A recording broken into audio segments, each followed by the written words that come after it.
Hey Raven, it's Julia, the ex-English major, and today I will be doing my February wrap up. It is the end of February. It is officially the end of winter down here. Looking at the temperatures ahead, we're looking at high 80s for the foreseeable future. So never have I yearned for the Pacific Northwest more than in this moment. We're coming upon my least favorite time of year, which is the 8 months that it is summertime here. So yeah, we're here. I know that everyone who is from a colder region is sitting there rolling their eyes and saying, Julia, you don't know how good you've got it. You don't have to shovel snow.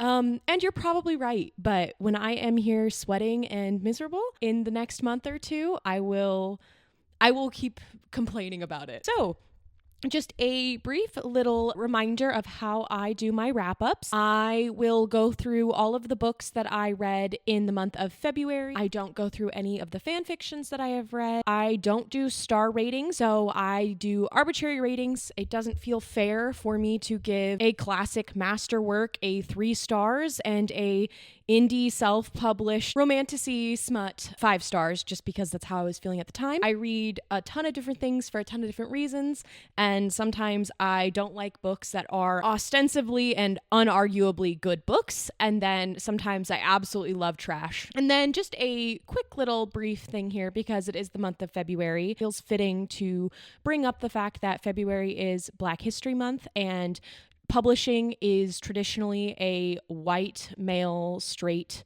industry. Lately, in the past few years or so, we've had white, straight female authors kind of clawing their way up. However, it's important to put our money where our mouth is as readers, where it's going out and requesting from the library or purchasing books by BIPOC authors, following queer creators, showing the publishing industry that we want more than just your straight male author or straight female author. It's important. I know I'm not the person to talk about this as a straight female reader, but it's important to be reading widely, reading diversely any month, but just wanted to specifically call that out here as we are coming to the end of February. I've seen a lot of things, which is amazing, propping up various authors, and I love that, but let's not just only do it during a month of February. Let's do it all throughout the year. And I know that I myself have some learning and growing to do, but kind of a brief reminder to all of us that it's important to be reading widely, following authors who either look different, have a different worldview, are writing in a different language, going through and learning, listening to those stories, hearing them, and not just helping the publishing industry that is very often propping up straight white authors, specifically straight white male authors, but some of our straight white women authors have kind of clawed their way up the ranks. But it's important to be listening to a bunch of other voices and helping show the publishing industry that we want to read from these other authors. We want to hear different stories from different viewpoints, and that they are just as worthy of that book deal as their straight white male or female counterparts. So I will wrap up about that, but just wanted to throw that little disclaimer out there. Let's be reading diversely, following creators diversely, and broadening our horizons.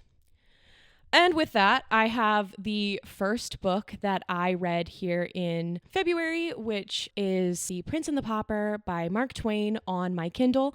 There is nothing that I like more than reading a good classic that I got for free on a Kindle that has a smut cover, just the way I'm sure all of those long dead authors intended it to be. The first one that I read here was The Prince and the Pauper. And this one I did not finish. This was a DNF. Let me see how far I actually got. Let's see, percentage-wise. I got 57% of the way, and then I called it at that. Yeah, 57%. This book was fine. I'm going to rate it 2 messages you've heard time and time again about class. There's a reason that Prince and the Pauper is a classic. There's a reason that people read it. Parts of it, I'm sure there were a lot of really good jokes in there. Some of them went over my head. Yeah, for me, I didn't finish it. I only have so much time, and it felt like it was a lot of the same recycled arguments that I've read over and over again, which again, there's a reason that this story is a classic, but where it's, the poor looking up at a king and seeing the wealth disparity there, and then the king looking down at the poor and seeing that he has a responsibility disparity, I guess, if that's the best way to put it. Different groups of people have their own different complaints with the system. It is a little bit eye-rolly to me to kind of put poverty and hunger and not knowing where your next meal is and being beaten daily by your father in the same category as, a poor prince who he can't have his free time the way he wants, and he has to make sure he uses the right spoon all the time. And so for me, that's just like, oh, boo-hoo. I know that there's there's more than that, but for me, I just didn't really enjoy it. I knew the story. I'd never read it. This is my first time actually physically reading it, but if it's hard to not know the story, especially when you are my age. Growing up watching Barbie, Princess and the Pauper, I kind of already knew the plot for the most part. So it was just physically reading the actual source material. And I just got to a point where I was like, hey, this was free. I'm not really having that much fun. I'm allowed to put a book down, so I did put it down. There was one really interesting line there where the Tom, the pauper, he is in the prince's place, and he is wondering to himself why there is a royal taste tester when you could so easily just get a dog to do it, which I'm not advocating for poisoning puppies. However, in my head, I was like, yeah, 100%. Why was there a royal taste tester whose job it was to potentially die, and when you could have had an animal do it, which again, it's not better to poison an animal, but it feels worse to poison a person. So yeah, in my head, I was like, 100%, Mark, what were they doing? There were definitely some benefits to it. If it's something that you are interested in reading, definitely pick it up. Just for me, it wasn't quite my favorite, and so then I just moved on to the next one. But the next book that I picked up absolutely was amazing. I picked up Rebecca by Daphne du Maurier. Picked it up. I'd read it before, but reading it a second time made me immediately run to my phone and record another video. So I'll have that linked for you. But I rate Rebecca 15 Ghosts of Dead Wives Past. This book is absolutely amazing. There is a reason that people talk about it being the best book of the 20th century, but it was insanely good. 100% pick this up. Very, very accessible. Spooky. If you're interested in family dramas and kind of gothic tales and dead wives and haunted houses and lush descriptions of gardens, 100% please pick this up. You will not regret it. This book is absolutely amazing. Definitely, if you are on the fence about it, this is your sign to pick up Rebecca by Daphne du Maurier. If you're interested in more of an in-depth bit, I do have a review, and I'll go ahead and link that one in my description box below. I feel like this video is just me harping on my own channel because the next 3 books I all read them for another video. I have that one posted. I had 3 of my really close friends recommend 3 books for me, one each, recommend kind of their guilty pleasure reads. I had one of my friends recommend One Last Stop. Gonna keep her name anonymous for all of these simply because it's their guilty pleasure, and so I don't know if they need the internet to know. I'm sure they'd be fine with it, but just whatever. I have One Last Stop by Casey McQuiston, and I absolutely really liked this book. I was shocked at how much I liked this one. This is a sapphic love story set in New York City, wherein we have our main character August, and she falls in love with this girl who is on the train, and what starts as this like crush on this really interesting, attractive, unique, mysterious girl on the train turns into a whirlwind love story where Jane, the mysterious girl, is trapped in time from the 1970s. And so August is trying to figure out the mystery of her past and how to get her back to her own time. And does she even want her to go back to her own time? So very, very good. It was a lot of fun to read. The writing style is a little bit juvenile, but really, really interesting cast of characters. They are a little bit too quirky for their own good. That part was a little bit grating. And some of the sex scenes in here were a little bit eye-rolling, but it's personal pet peeves of mine. But the overall plot was really, really good. The romance was really believable. So if you want kind of a fluffy, sapphic rom-com, then I would definitely recommend One Last Stop. The next book I absolutely did not like, so throwing that one out there. We have Dan Brown's Angels and Demons.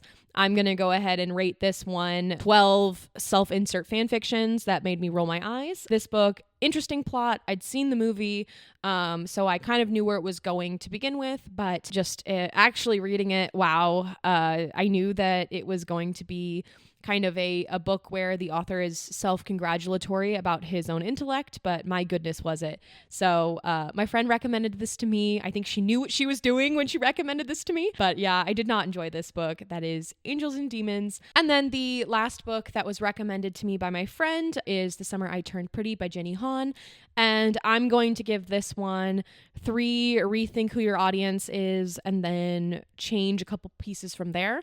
The book itself was pretty okay. The plot line was just all right.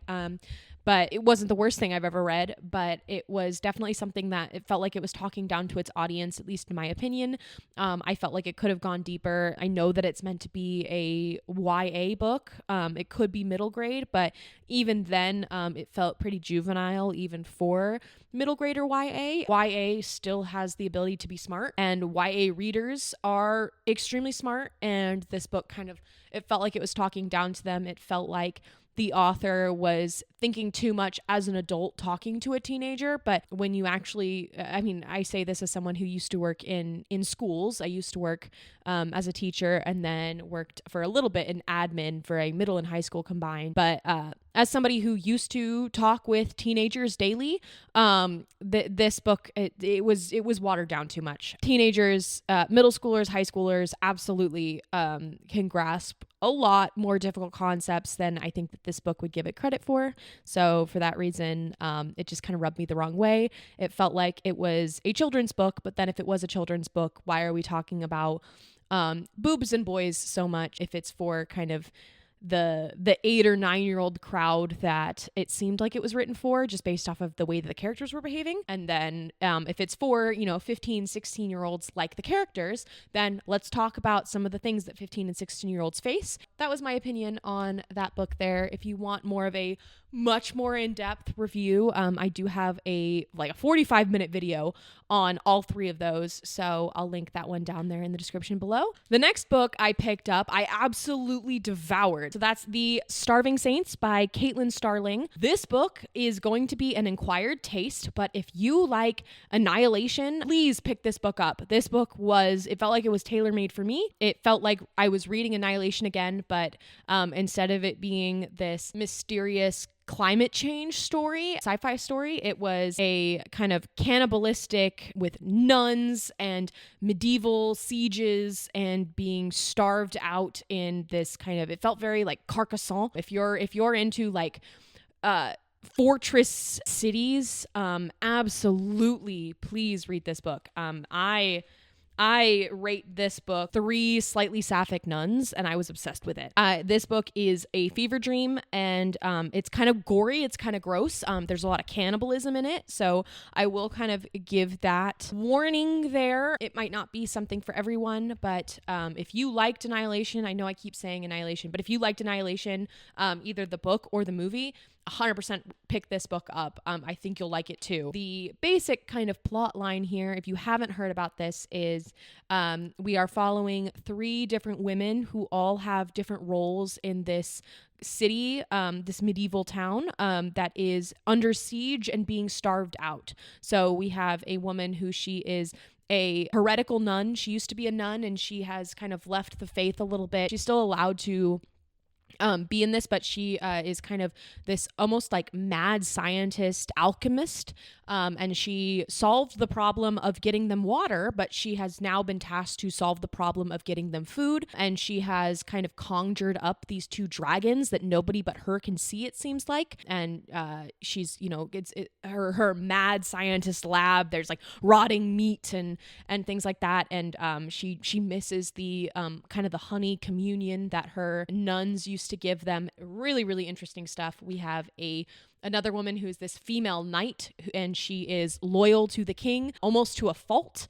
And so she is charged with kind of protecting this heretical nun and making sure that she does follow through with solving the hunger problem. And then we have this peasant girl who she used to be this grand princess of this nearby city that was conquered by specifically the king and his lady knight, and so she is on a mission to take down the female knight and make her pay for beheading her father. So all of them are stuck in this city that's under siege. They have no more food, and what happens one day when the saints that they pray to knock on their door, telling them that they have solved their problems and that they will no longer go hungry, and kind of what happens from there as this town is quote unquote saved, but are they really saved? It is absolutely fantastic. So if that sounds even the slightest bit interesting to you, I would pick this up. It's a little bit gory. It's a little bit fever dreamy. It's kind of one of those stories that's going to stick with you. It's strange. It's weird, but it is absolutely fantastic. So highly, highly, highly recommend The Starving Saints. My next book, I don't have my copy, so forgive my sticky note here. I'll go ahead and put that down. But I read The Natural Way of Things by Charlotte Wood. That book was not my favorite. I'm going to give The Natural Way of Things half a baby bunny, which if you've read the story, that's kind of a sick joke there. So sorry about that one. The Natural Way of Things, there is a lot of good that book had, but I kind of left it feeling, what was the point?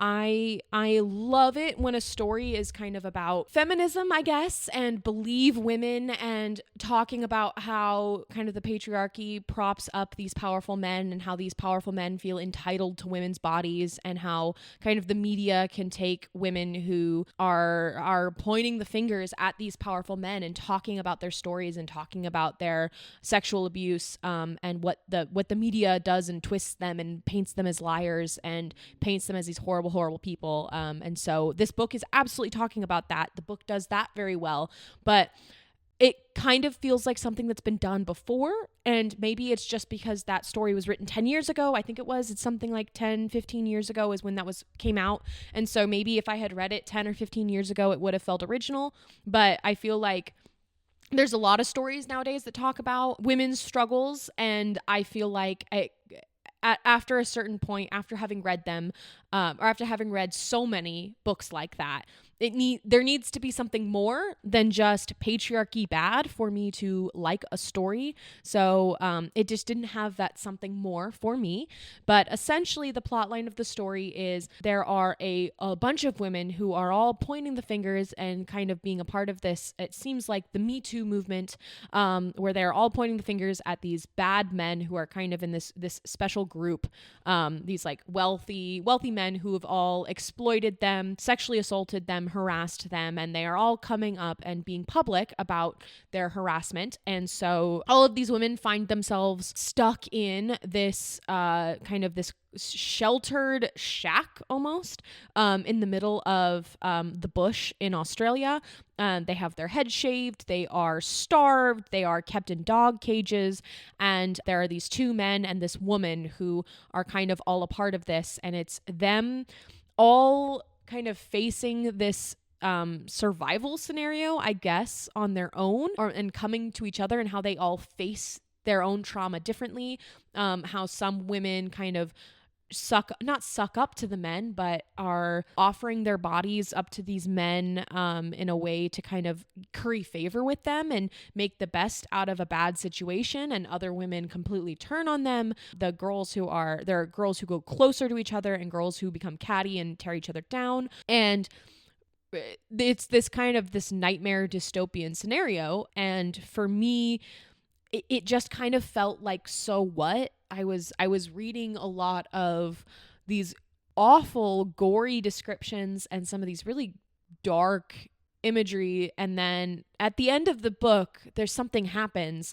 And I think it was supposed to be powerful, but for me, it just kind of felt like a little bit of a nothing burger, and like I was just slogging through just this awful descriptions of just the horrible things that can happen to women. And I feel like every woman knows some of the horrible things that can happen to them. I mean, 1 in 4. And so it felt kind of like, so what? And I think that Charlotte Wood was trying to go for empowering, or was maybe just trying to go for shock value.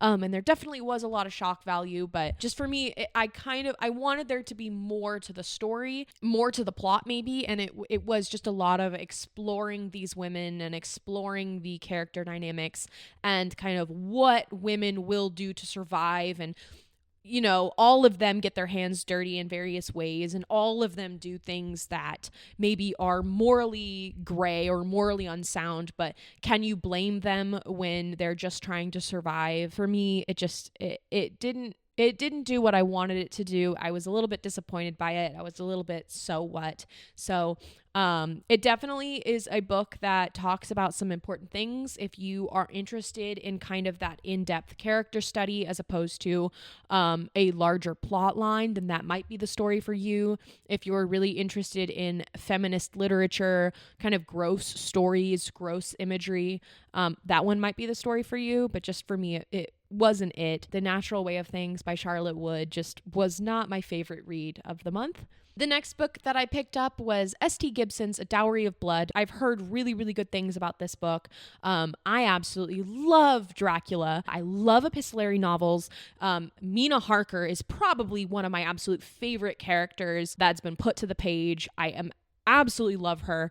I love kind of how the original Dracula balances science and Christianity, especially for the time period when science was advancing so much, and it felt like there was a bit of a worry about science playing God, and kind of what foothold Christianity and tradition has in this kind of new and exciting world of scientific advancements. And I thought that Dracula was an absolutely amazing exploration of that. One day I'll probably do some sort of review breakdown of the plot of Dracula, just because I've read it a million times. It's one of my favorites. So I thought I'd pick up S.T. Gibson's A Dowry of Blood. I've heard a lot about it. This book is about the various wives that Dracula had prior to the story of Dracula. So if you know the story at all, or if you remember, when Jonathan Harker goes to Count Dracula's home, and it's kind of that first beginning of the story where he's first introduced to Dracula, there's brief discussion of Dracula's previous wives. And so this is the story of his one of his wives, and kind of her adventures with him. I will give this book 3 orgies. This book is it's definitely an interesting book. I don't really know how I feel about it. I get what S.T. Gibson was trying to do with it, and I understand why this is a book that I've heard a lot about.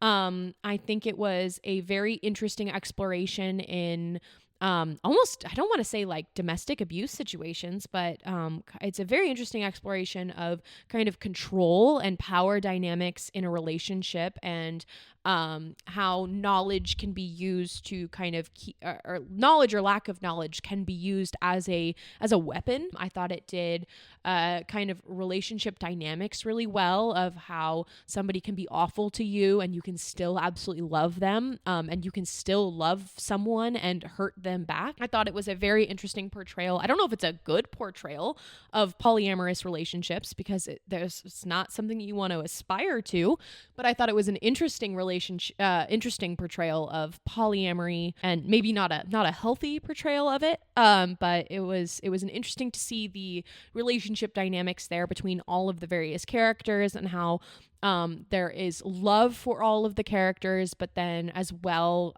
various characters all manipulate each other. So I thought that was really interesting. I flew through it. I like kind of this almost epistolary confessional style of this. This story calls back to the original source material really well. I thought that this was a very, very interesting transformative work on a very well-known previous work. I also think it's really interesting how never once does she mention that his name is Dracula, but you know who it is simply because of how often and how close it is to the source material, but I guess towards the end it kind of devolved. I almost wanted some more to it. So I would say this is kind of a middle of the road. This isn't going to be my favorite book. I still like the original a ton better. I thought the original had a lot more depth to it. But if you're interested in kind of a quick, juicy, seductive, I guess, read, S.T. Gibson's Dowry of Blood, it's kind of this dark, I don't want to say dark romance, but it kind of is a bit of a dark romance. It's an interesting read. It's kind of it's in its own little corner. So if that sounds like something you'd be interested in, I would pick it up. It's not necessarily going to be my favorite book. I'm not going to shout it from the rooftops, but I thought it was interesting. I feel like there were quite a few books in a row that had kind of dark imagery and some kind of like almost cannibalistic pieces to it. So it was a very interesting patch of the month there, I would say, that this book kind of rounded out. But that is S.T. Gibson's A Dowry of Blood. All right, after that, I finally decided to read the Broken Earth trilogy. The first one is The Fifth Season by N.K. Jemisin. I have heard this book shouted from the rooftops. I've heard it's an absolute masterwork. Everyone needs to pick it up and read it if you're interested in sci-fi fantasy. This is one of those stories that is it science fiction or is it fantasy? It's kind of unclear. I really liked this book series, this trilogy. I will give this one 5 obelisk shards. In this series, I don't want to spoil it for you in case this is something that you are interested in reading. But in this book series, in the first one specifically, and then as they go on, we are following three women who are all in various stages of their life. They all seem very different as they are navigating this world. It is kind of this almost like Pangea. It is this it's like one tectonic plate, almost like think like one big island landmass. And in this world, we have these people who have the ability to move plate tectonics, and it's almost like a magical ability. So there are different power levels to it. They're called orogenes, and they are absolutely othered. They are used borderline like slaves. They are discriminated against. They're called slurs. Nobody likes them. If you feel like you are even a little bit, have a bit of a hint that you could be an orogene, parents will kill their children for seeming like they have a bit of this power, or what they do is they turn them over to this group of people called guardians who almost have magic of their own, and these guardians hurt and torture and brainwash these children so that way they grow up to be almost like government soldiers, and they use their orogene powers to kind of help society, but under like very, very strict control. And it's a society that hates them. And so we are following these 3 women who are all orogenes in this world. We have this kind of natural catastrophe that's happening, where we have these seasons that come through, and there are various different seasons, and they're all kind of defined by these various natural disasters. And so it's kind of this cyclical pattern of time of plenty and then times of lack. And so in the beginning of this story, we are following as another season is kind of upon them.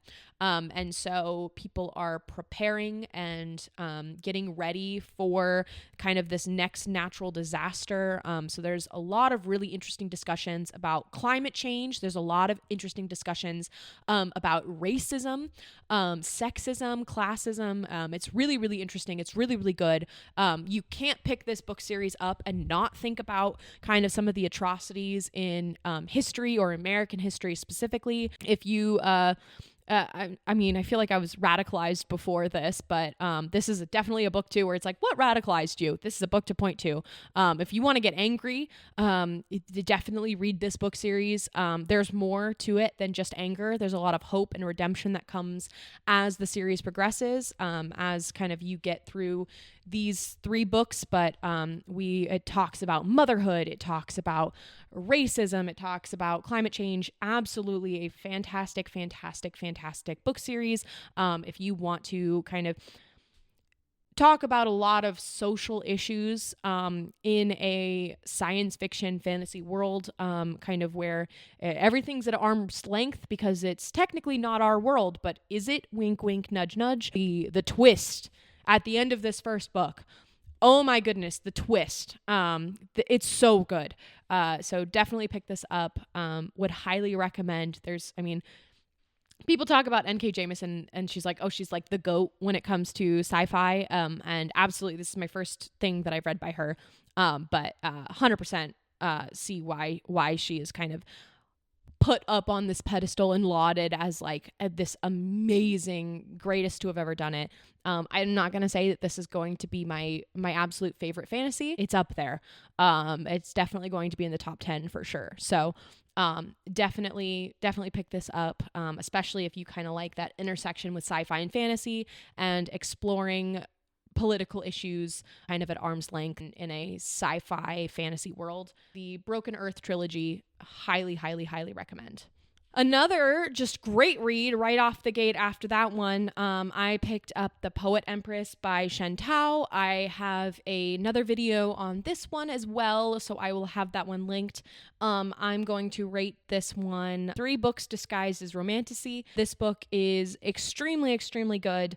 I really liked it. I feel like this book is kind of a wolf in sheep's clothing, where it looks like it should be your stereotypical romantasy book, and I think that a lot of people could be dissatisfied if they were going into this expecting it to be a romantasy, and I think that a lot of people who are interested in kind of political fantasy might be discouraged by kind of the cover and the description of this book. But so I'm worried about the marketing when it comes to this book, simply because I think it's been touted as something it's not, and I want to make sure, or I'm worried that it's not going to reach its audience, and I feel like that'd be doing Shen Tao a disservice as a debut author.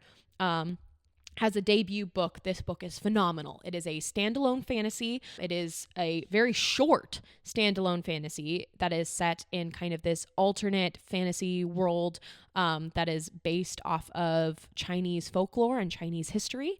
And we are following this young girl who she is in this village, poor village. It's just her and her family. They're starving. She's lost countless siblings to starvation, and she is doing whatever she can to help her family. And so when the opportunity presents itself for her to be a concubine to the second son of the emperor, and who is heralded to, or who has been claimed as the next heir. He will be the next emperor, and the current emperor is sick on his deathbed. So when this second son, who is supposed to be the next emperor, was looking for concubines, she signs herself up, and she kind of bit off more than she can chew when she finds out that not only is she selected as one of his concubines, but he is absolutely vile. He is an awful man. So she decides that even though it is forbidden for women to be literate, she is going to learn to read and write, because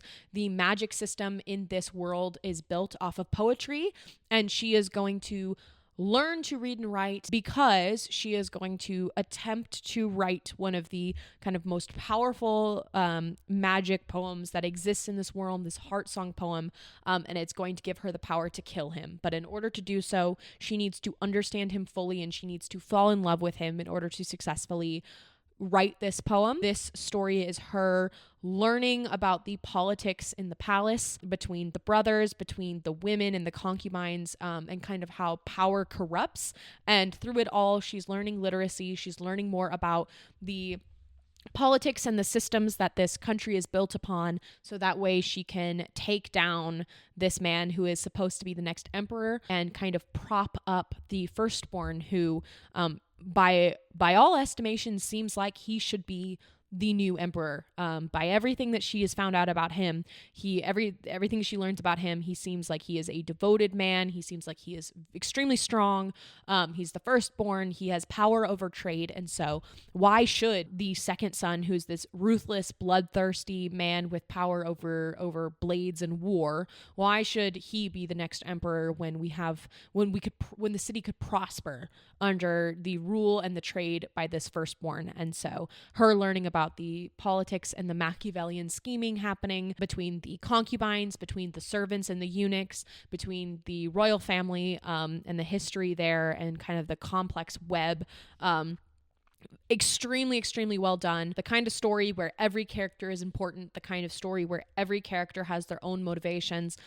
You are not rooting for anyone. They are all extremely morally gray, but it is a great story, especially if you are able to kind of get over some of the parts that are a little bit tell and not show. Absolutely well done. Look, there's trigger warnings. Look up the trigger warnings before you read it, because there is a lot of sexual assault. There's a lot of violence against children, violence against women, violence against men, sexual violence against children and women and men.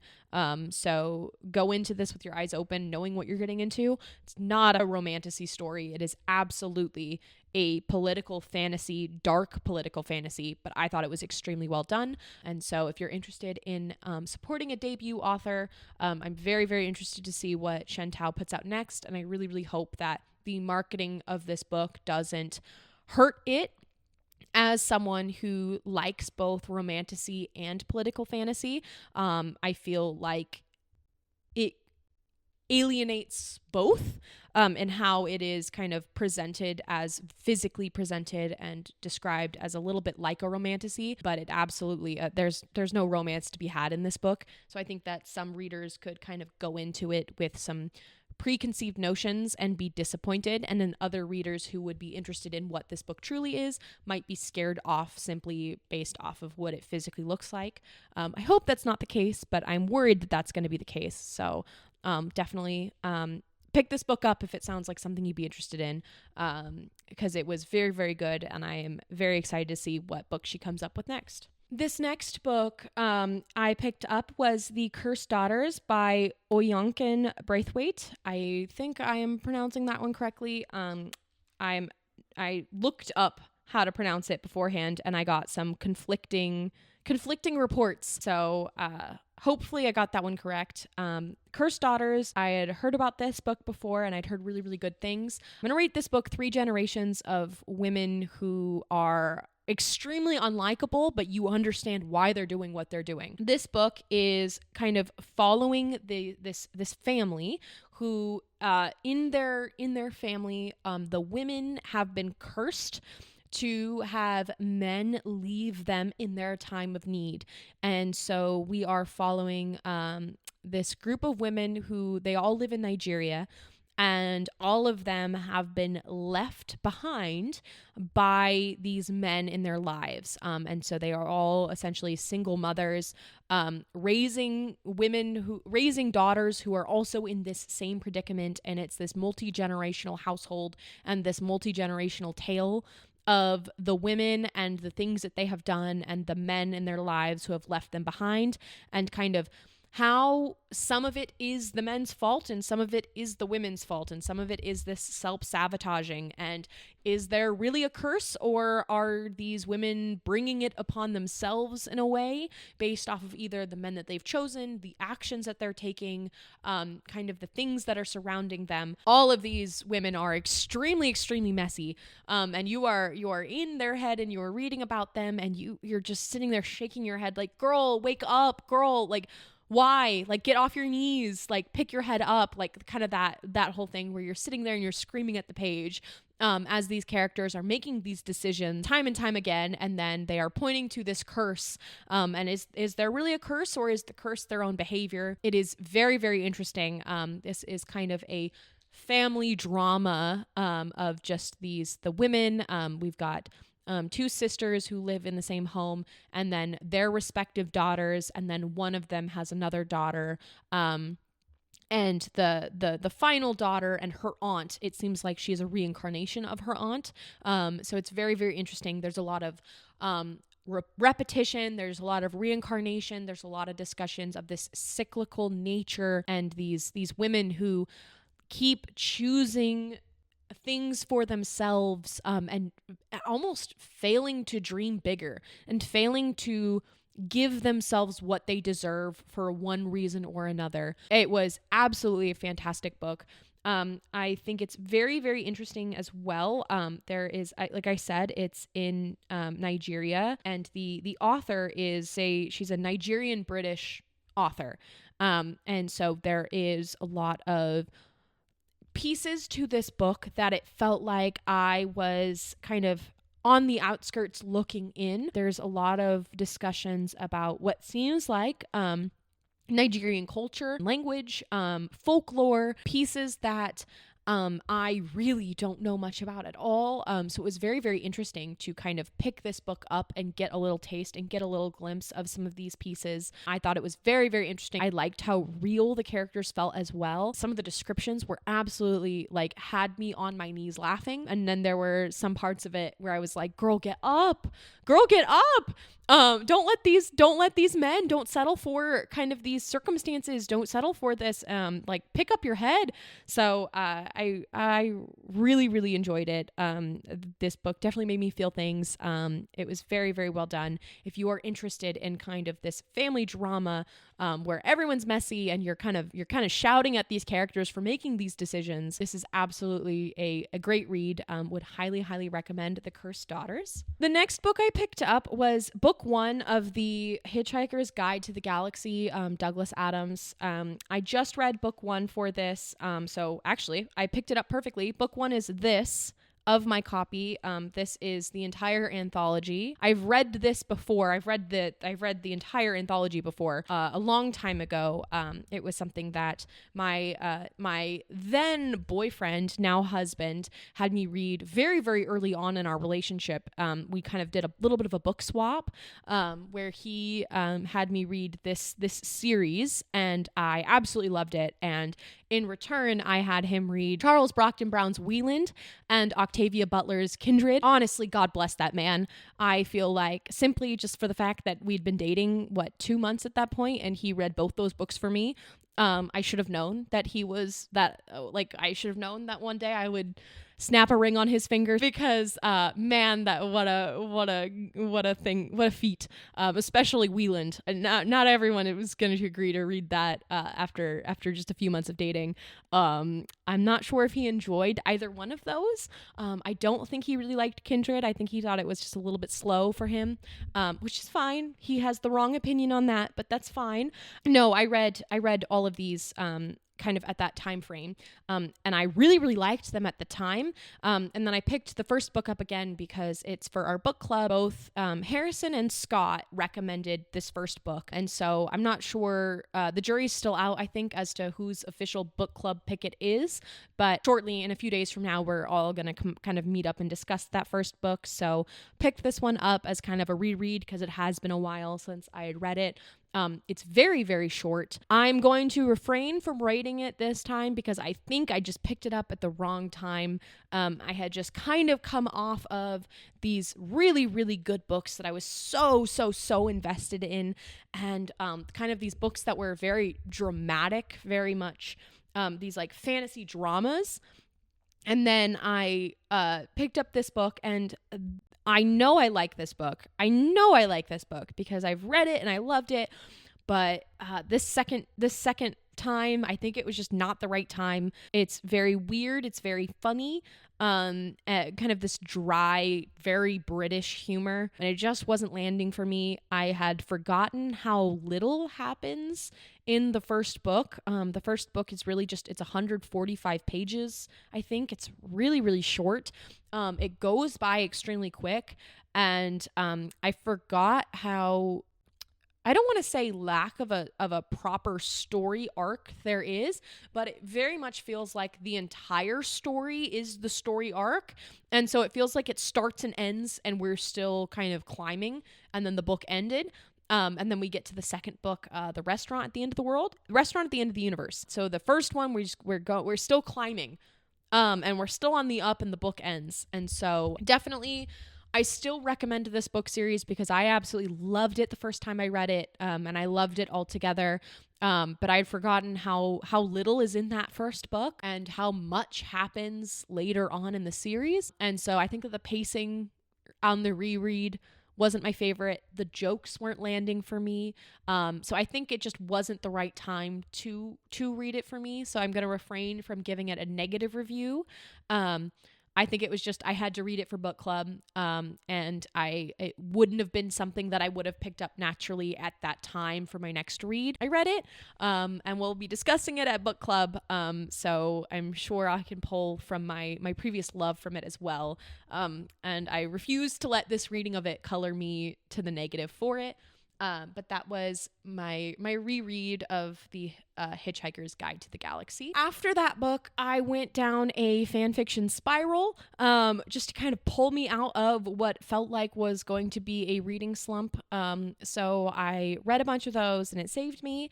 And then afterwards, I decided I was going to hit up my library. And so I did another roll and review. I do still have my copy here because I have not returned this yet. I need to do that soon before it's overdue. So reminder to Julia, when you're editing this, if you have not returned this by the time you've edited, stop. You got to return it that day. The next book that I picked up was The Mighty Red by Louise Erdrich.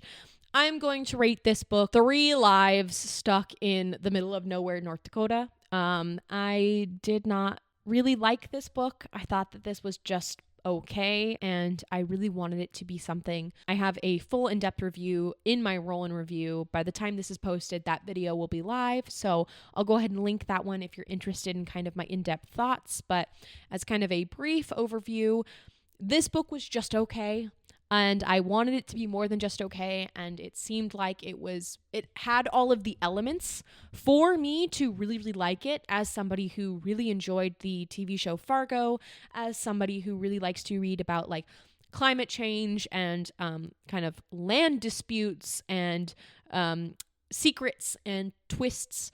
But so it seemed like it had all the pieces there for me to like this book, but I just didn't like it. And that's okay, but it just wasn't for me. It's probably for somebody. It's by no means a bad book. It just wasn't doing it for me, and that's fine. That is The Mighty Red. And then I finally picked up the Cruel Prince trilogy. I had been avoiding this book series because I wanted to hate it. It has a lot of pieces to it that sound right up my alley, where it is kind of a political drama.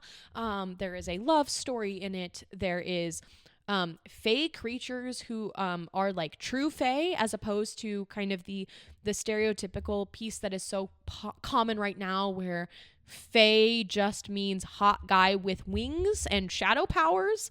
And in this, we have kind of your true like Lord Alfred Tennyson wild fairy fae, where they are tricksters and they are either ugly or extremely beautiful, got like tails, and they are inhuman and they cannot lie, and the whole like fight them with iron and kind of read between the lines, seelie and unseelie, fairy tales, fairy stories that are so close to my heart, specifically as somebody who reads a lot of like capital R romantic poetry and capital R romantic books that deal with fairy stories and fairy tales.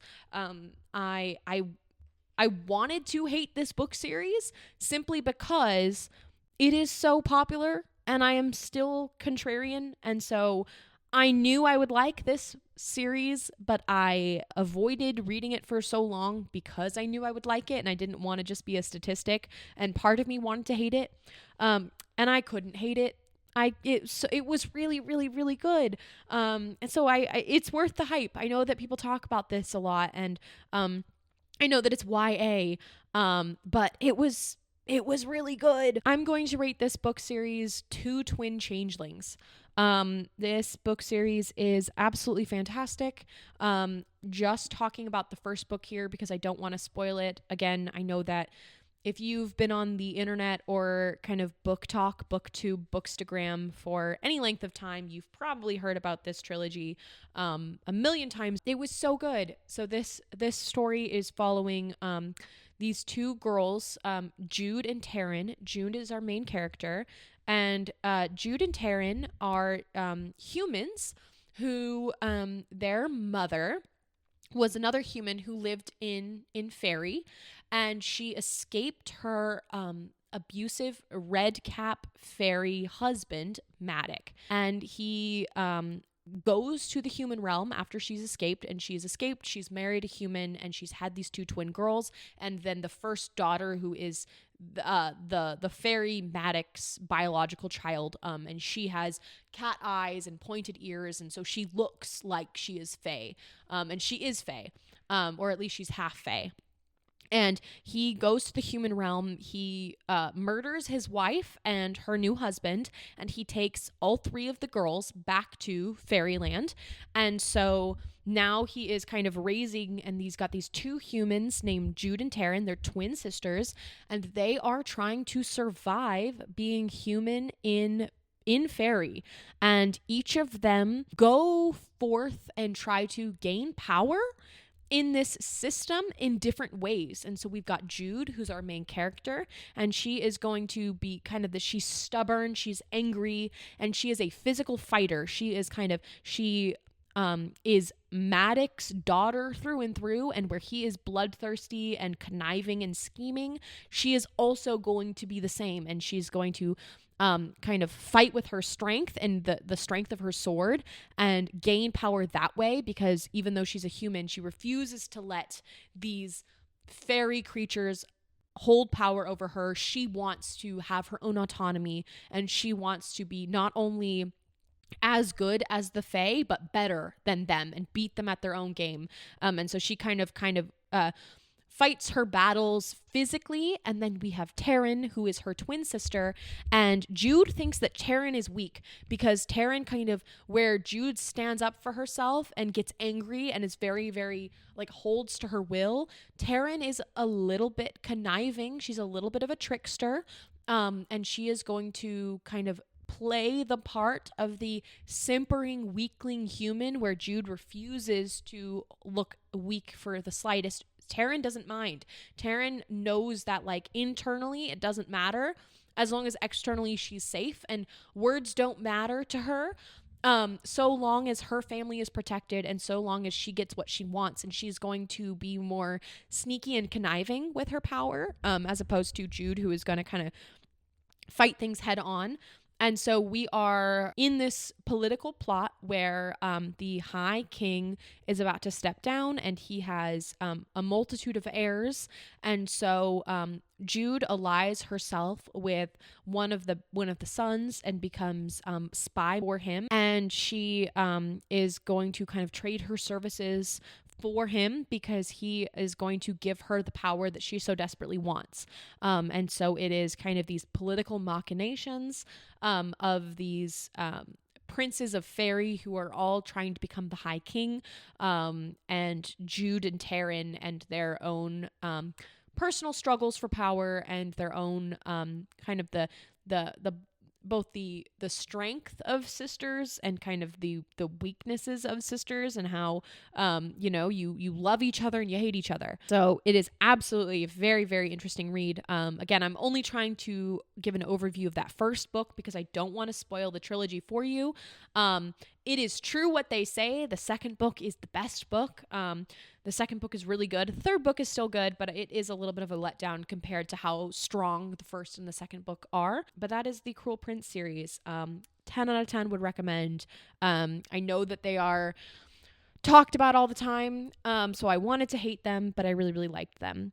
And then now I am currently for the past, week or so, maybe less than a week, I am absolutely in a chokehold of a 700,000 word Marauders fan fiction. So I will be reading that one for a while. So that is the end of what I read in February, and soon I have to kind of pick up. My dad just lent me his first book in the Sun Eater series, The Empire of Silence. So I need to stop reading fan fiction and pick that one up eventually because I have to give it back to him. But for now, that is where I'm at with February. If you have stuck by me for this long of a video, thank you so much. Let me know if you end up picking any of these up, or if you have anything that you would like to recommend for me in the comments. I would love to kind of hear your thoughts on some of these if you've read them as well. If you agreed or disagreed with me, or if you have anything that you think I would enjoy based off of kind of hearing what I read and enjoyed this month. Felt like a long month. I feel like I read some really, really good things. It was a very good reading month. And I avoid some slumps, so that was very good. So thank you. Thank you for spending too long with me yet again. And I hope that you had a fantastic February.